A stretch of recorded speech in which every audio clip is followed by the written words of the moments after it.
Lumecca. IPL is ubiquitous. Do you know what that term means? Everywhere. That means everywhere, all the time. IPL is a foundational principle or a foundational technology that anyone that is providing comprehensive rejuvenation should have.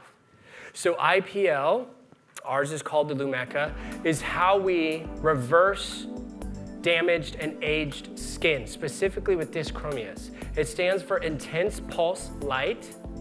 So if you're new to the aesthetic space, this is one of the foundational things that you need to have, because there's very few things for color corrections. You have some peels, of course you have some topicals, but this is your most efficient way to clear reds and browns to rejuvenate a face. So we're using filtered light to seek dark pigments in the skin and subsequently reverse the changes that those have caused.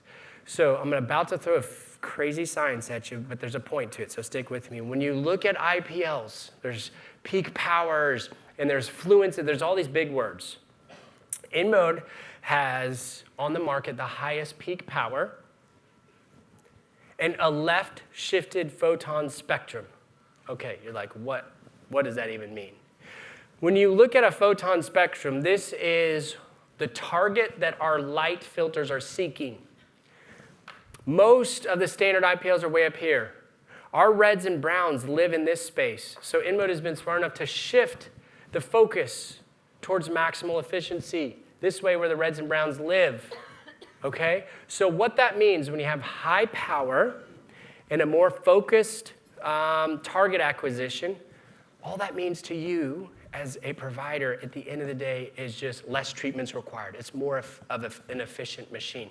So back in the days, we're talking about 4s and 5s and 6 treatment sessions. Now it's 1 or 2 because of the power and the precision. So it leads to efficiency. On the new Optimus Max, we get the Lumecca Peak, which will be replacing Lumecca. And they've dialed in and scaled even more, ratcheted up even more by messing with fluence. Fluence is how much energy I'm putting over a desired surface area. And because they have cranked up the peak power density yet again, so there's more of a pop per unit of skin surface, it requires actually less fluence. So it's a harder punch. So it ultimately requires less fluence.